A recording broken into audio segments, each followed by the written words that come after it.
Assalamualaikum warahmatullahi wabarakatuh.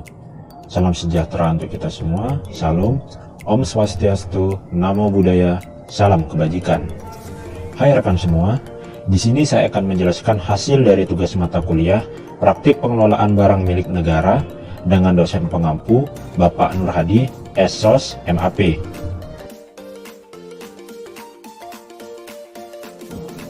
Pertama-tama, izinkan saya memperkenalkan diri. Nama Ahmad Furqon, NPP 300396, nomor absen 2, dari kelas E6, Prodi Manajemen Sumber Daya Manusia Sektor Publik.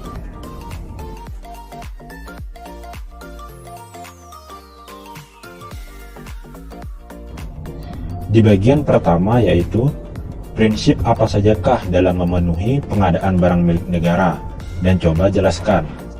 Nah, prinsip dalam memenuhi pengadaan barang milik negara adalah yang pertama, efisiensi. Efisien maksudnya adalah pengadaan barang atau jasa harus diusahakan dengan menggunakan dana dan daya seminimal mungkin untuk mencapai sasaran yang ditetapkan dalam waktu sesingkat-singkatnya dan dapat dipertanggungjawabkan. Kedua, efektivitas. Efektif artinya memberikan hasil, pengaruh, dan daya guna. Sehingga dapat diartikan prinsip efektif dalam proses pengadaan barang atau jasa adalah bagaimana proses pengadaan tersebut menghasilkan barang atau jasa yang akan benar-benar bermanfaat dan berpengaruh bagi pemenuhan kebutuhan barang atau jasa pemerintah.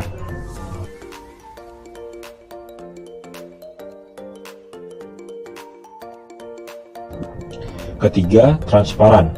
Proses pengadaan yang transparan artinya ada kejelasan penyampaian informasi secara meluas kepada seluruh calon peserta. Keempat, bersaing. Pengadaan barang atau jasa harus terbuka bagi penyedia barang atau jasa yang memenuhi persyaratan yang jelas dan transparan agar tercipta persaingan yang sehat. Kelima, adil atau diskriminatif. Adil atau tidak diskriminatif maksudnya adalah pemberian perlakuan yang sama terhadap semua calon yang berminat. Keenam, akuntabel. Prinsip akuntabel pada proses pengadaan berarti harus mencapai sasaran baik fisik, keuangan maupun manfaat bagi kelancaran pelaksanaan tugas umum pemerintahan dan pelayanan masyarakat.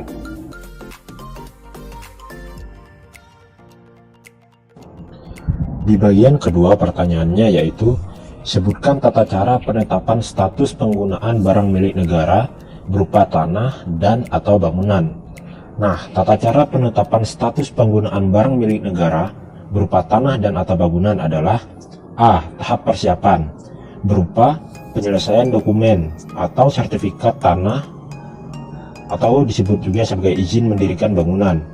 B. Tahap pengajuan usul penetapan status penggunaan berupa 1. Kuasa pengguna barang pengajuan permintaan penetapan, yaitu 1 bulan setelah dokumen diterima. Kedua, pengguna barang meneruskan usul kepada pengelola barang dengan catatan 1 bulan setelah dokumen diterima. C. Tahap penetapan suatu penggunaan berupa pengelola barang menetapkan status penggunaan dengan surat keputusan. Yang terakhir, D. Tahap pendaftaran. Tahap pendaftaran yaitu pencatatan penyimpanan dokumen berupa pengelolaan barang melakukan pendaftaran, pencatatan penyimpanan dokumen dalam daftar barang milik negara dan daftar barang pengguna.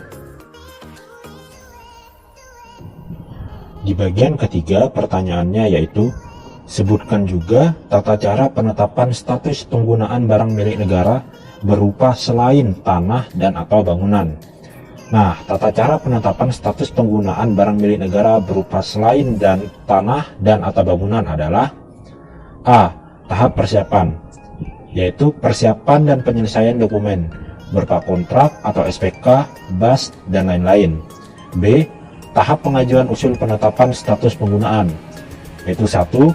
Kuasa pengguna barang pengajuan permintaan penetapan dengan 1 bulan setelah dokumen diterima. KPB instansi vertikal di daerah dapat mengusulkan ke pengelola barang di daerah. Yang kedua, pengguna barang meneruskan usul kepada pengelola barang dengan catatan 1 bulan setelah dokumen diterima. C. Tahap penetapan status penggunaan. Pengelola barang menetapkan status penggunaan dengan surat keputusan. Terakhir, D. Tahap pendaftaran, pencabutan, dan penyimpanan dokumen, yaitu pengelola barang melakukan pendaftaran, pencatatan, penyimpanan dokumen, dalam daftar barang milik negara dan daftar barang pengguna. Nah, begitulah sedikit penjelasan dari saya. Jika ada kesalahan, saya mohon maaf. Dan jangan lupa untuk like, komen, dan subscribe. Sekian dari saya. Atas perhatiannya, terima kasih. Wassalamualaikum warahmatullahi wabarakatuh.